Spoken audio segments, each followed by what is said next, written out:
옛날 옛적 프랑스의 작은 마을 르미에르에는 신비로운 이야기가 전해 내려오고 있었습니다. 마을 주변에는 거대한 마법의 숲이 있었는데 그곳에는 놀라운 생명체들이 살고 있다고 전해졌습니다. 이 숲은 마법의 기운으로 가득 차 있었고 마법의 힘을 제대로 활용할 수 있는 자만이 숲을 안전하게 탐험할 수 있었습니다. 마을 사람들은 숲 가까이에도 가지 않으려고 했지만 어린 소녀 클레어는 언제나 호기심이 가득했지요. 그녀는 부모님의 만류에도 불구하고 숲을 무척이나 탐험하고 싶어 했습니다. 어느 날 클레어는 용기를 내어 마법의 숲으로 향했습니다. 숲에 들어서자마자 클레어는 푸른 빛을 띤 나무들과 깜빡이는 형형색색의 나비들, 노래하는 새들의 아름다운 소리에 둘러싸였습니다.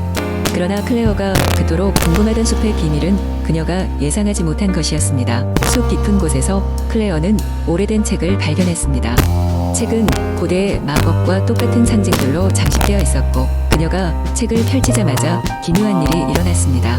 책에서 밝은 빛이 쏟아지며 신비로운 목소리가 들려왔습니다. 욘 사이가스, 니 꿈누 몽드도르 레트르네르르 그 목소리는 프랑스어로 세상의 진정한 아름다움은 마음이 눈으로 보아야 한다는 것을 말하고 있었습니다.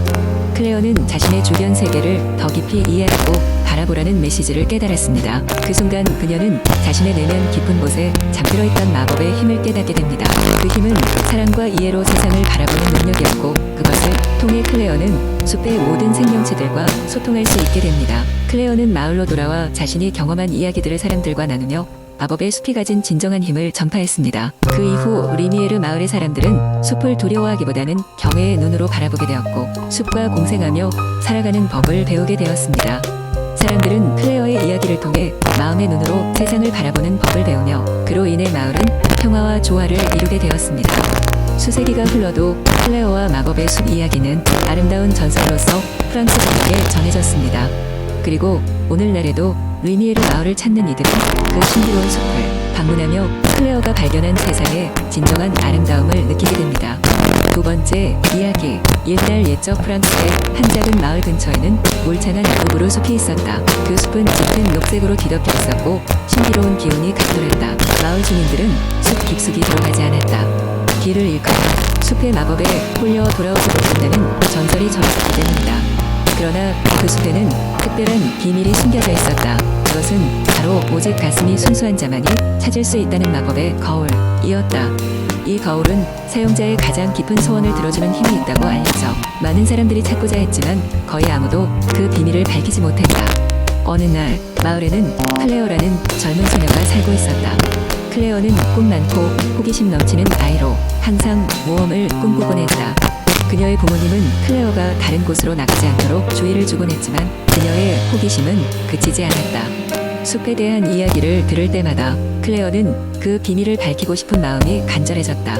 하루는 클레어가 숲 근처에서 산책을 하다가 숲속 깊은 곳에서 나오는 미묘한 빛을 보게 되었다. 그것은 은은한 푸른 빛으로 적당히 사라졌다 나타나기를 반복했다. 클레어는 그 빛에 이끌려 숲속으로 들어갔다. 그녀는 나뭇가지 사이로 길을 끼워가며 점점 더 깊이 들어갔고 마침내 그 빛의 근원지를 찾았다. 소녀 앞에는 다른 길잡이 없이 마치 눈부신 보석처럼 반짝이는 마법의 거울이 서 있었다. 거울 앞에 선 클레어는 두근거리는 가슴을 진정시키며 거울 속을 들여다보았다. 그 순간 그녀의 머릿속에 가득 차 있던 모든 꿈과 소망이 그려지는 듯했다. 그녀는 언젠가 어른이 되어 세상을 여행하고 싶다는 소망을 오래도록 간직하고 있었다. 그리고 놀랍게도 거울은 그녀의 소망을 받아들인 것처럼 클레어를 어딘가로 데려갔다. 클레어는 갑자기 눈부신 햇빛 아래서 눈을 떴다. 그녀는 깜짝 놀랐다. 그녀가 서 있는 곳은 프랑스 전역의 멋진 장소들이었다. 에펠탑이 내려다보이는 파리 라벤더 향이 가득한 프로방스 들판, 눈 덮인 알프스 산맥이 펼쳐진 광경들이 그녀의 눈앞에 펼쳐졌다. 클레어는 믿을 수 없을 만큼 놀라움을 감추지 못한 채 무의식적으로 앞을 향해 걸어나갔다. 시간이 지남에 따라 클레어는 이 기이한 여행의 끝에 다시 루브르 숲으로 돌아오게 되었고 그곳에서 마지막으로 거울에 자신의 모습을 비췄다. 이번에는 자신이 더 이상 단순한 소녀가 아닌 진정한 자신을 찾은 모험가로 반짝이는 모습을 보았다. 마법의 거울은 그녀에게 소중한 깨달음을 주었고 클레어는 웃음을 참지 못하며 다시 현실의 세계로 돌아왔다. 클레어는 마을로 돌아와 자신의 이야기를 나누었다. 많은 사람이 그녀의 이야기에 귀를 기울였고 그녀의 경험을 통해 자신들이 품고 있는 꿈을 다시 한번 생각해 보게 되었다. 클레어의 이야기는 세대가 지나도 계속 전해졌지만 루브르 숲의 마법 거울은 다시 누구의 눈에도 띄지 않았다. 아마도 그것은 클레어만큼 순수한 마음을 가진 누군가가 등장할 때까지 영원히 숨어 있을 것이다. 세 번째 이야기. 옛날 옛적 프랑스의 넓은 숲속에는 빛과 그림자가 교차하는 신비한 마을이 있었습니다. 이 마을은 실루엣이라 불렸고 주민들은 빛에 민감한 신비로운 존재들이었습니다. 그들은 낮에는 어두운 그늘 속에서 지내다 해가 지면 밖으로 나와 마을을 조심스럽게 돌아다녔습니다. 그리하여 실루엣은 어두운 밤에 더 밝게 빛나는 곳이었습니다. 이 마을에는 어린 소녀 클레르가 살고 있었습니다. 클레르는 낮에는 책을 읽으며 시간을 보내고 밤에는 마을을 탐험하곤 했습니다. 어느 날 밤 클레르는 마을 한가운데에 있는 오래된 도서관에 몰래 들어갔습니다. 그곳에는 희미한 빛만이 깜빡거리고 있었고 먼지가 수북히 쌓인 책들이 무수하게 놓여 있었습니다. 클레르는 우연히 황금의 열쇠라는 제목이 쓰인 낡은 책을 발견했습니다. 호기심을 참지 못한 그녀가 책을 펼쳤습니다. 책 속에는 놀라운 이야기들이 펼쳐졌습니다. 이 열쇠는 전설에 따르면 모든 비밀의 문을 여는 힘을 가졌으며 잠겨있는 숲속의 어느 깊은 곳에 숨겨져 있다고 했습니다. 열쇠를 찾기 위해선 용기와 지혜가 필요하다고 적혀 있었습니다. 클레르는 이 이야기에 매료되어 열쇠를 찾기로 결심했습니다. 그녀는 친구장과 함께 숲을 탐험하기로 했습니다. 장은 마을에서 가장 똑똑한 소년으로 클레르에게 큰 도움이 될 수 있었습니다. 둘은 몇 날 며칠을 숲속에서 보냈고 갖은 어려움을 겪었지만 포기하지 않았습니다. 많은 날이 지난 후 그들은 마침내 황금의 열쇠를 손에 넣게 되었습니다. 하지만 그 순간 늙은 수호자가 그들 앞에 나타났습니다. 그는 열쇠를 통해 얻고자 하는 것이 무엇인지 물었습니다. 클레르와 장은 영원한 부를 얻고 싶다고 말하지 않고 열쇠를 통해 실루엣 마을을 더욱 안전하고 행복하게 만들고 싶다고 말했습니다. 이에 수호자는 미소 지으며 그들이 진정한 용기와 마음을 가지고 있다는 것을 깨달았습니다. 수호자는 열쇠의 힘을 빌려 마을을 영원히 안전하게 지켜줄 방법을 알려주었고 그들의 선한 마음에 크게 감동하였습니다. 클레르와 장은 마을로 돌아와 수호자의 가르침대로 마을을 지켰고 그 후에도 여러 세대에 걸쳐 실루엣 마을은 번영을 이어갔습니다. 그리고 그들은 사람들이 진정으로 소중히 여겨야 할 것은 믿음과 용기 그리고 사랑이라는 교훈을 마음에 새기고 모두와 공유했습니다. 그리하여 실루엣 마을의 전설은 오랫동안 사람들의 마음속에 남아 종종 밤하늘의 별들처럼 밝게 빛났습니다. 네 번째 이야기. 한때 프랑스의 어느 작은 마을에는 비밀로 가득한 정원이 있었다. 이 정원은 높고 울창한 식물들로 둘러싸여 있어 마을 사람들의 눈에 띄지 않았지만 신기한 이야기는 그 마을의 아이들에게 전해지곤 했다. 실제로 그 정원에는 매해 가을이면 하늘을 닿을 듯이 자라는 큰 나무가 있었고 그 나무는 해의 진력에만 피어나는 특별한 꽃으로 가득했다. 이 꽃들은 마법의 힘을 가지고 있다는 소문이 있었다. 전설에 따르면 이 꽃을 손에 넣는 사람은 평생의 소원을 한 가지 이루게 될 수 있다고 했다. 그러나 그 정원에 들어가고자 하는 자는 용기와 지혜가 필요했다. 정원은 일종의 미로와 같았고 길을 찾는 일은 매우 어려웠기 때문이다.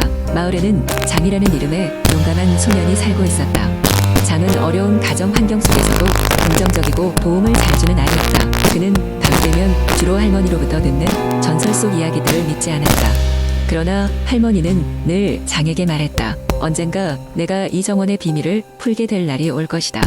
장은 그저 웃으며 할머니 이야기를 흘려 들었지만 마음 한켠에는 언제나 궁금증이 맴돌았다. 어느 날 장은 친구들과 함께 숲속에서 놀다가 우연히 정원의 입구를 발견하게 되었다. 친구들은 겁에 질려 바로 달아났지만 장은 용기를 내어 그 안으로 걸어 들어갔다. 정원 안은 마치 다른 세계처럼 아주 조용하고 평화로운 분위기였다. 장은 미로 속에서 길을 찾아다니다가 한참이 지나서 정원의 중심에 도착했다. 중앙에는 전설 속의 나무가 있었다. 나무의 밑둥에는 커다란 꽃이 하나 있었고 해질녘의 바다, 꽃잎이 우아하게 열리며 그 안에서 눈부신 빛이 뿜어나왔다. 장은 그 아름다움에 넋을 잃고 꽃을 따서 손에 쥐었다. 그러자 주변이 순식간에 변하며 장은 이상한 환영을 목격하게 되었다. 그것은 그의 부모님과 행복하게 지내고 있는 자신의 모습이었다. 장은 그 광경에 눈물을 흘리며 꽃의 힘을 믿기 시작했다. 그러나 그는 이내 이 소원이 과연 자신만을 위한 것인지 고민하기 시작했다. 그래서 장은 마을로 돌아와 할머니에게 모든 이야기를 털어놓았다. 할머니는 장의 이야기를 듣고 나서 무릎을 꿇어 머리를 숙였다. 내가 잘못 생각했구나. 내가 이 꽃을 필요로 한 것은 내가 아닌 다른 사람일지도 모르겠구나. 다음날 장은 꽃을 마을 한가운데 큰 광장에 놓아두고 마을 사람 모두가 함께 만날 수 있도록 했다. 그는 이 꽃이 사람들 간의 신뢰와 사랑을 되찾고 따뜻한 공동체를 만드는데 기여하길 바라는 마음이었다. 그러면서 그는 혼잣말로 이렇게 말했다. 매일매일의 작은 소원들이 모여 큰 행복을 이루는 것이라고. 나는 믿어. 시간이 흘러 장은 어른이 되었고 그 마을은 더 이상 가난하지 않았다. 사람들은 서로를 위해 기꺼이 힘을 모았고 이제는 더 이상 전설의 꽃을 필요로 하지 않은 채로도 마을은 따뜻함과 사랑으로 가득 찼다. 그리고 그때서야 장은 할머니가 말한 비밀의 정원과 마법의 꽃이 의미하는 바를 온전히 이해하게 되었다. 그것은 바로 마음속에 있는 신뢰와 열정 그리고 사회를 위한 헌신이었다.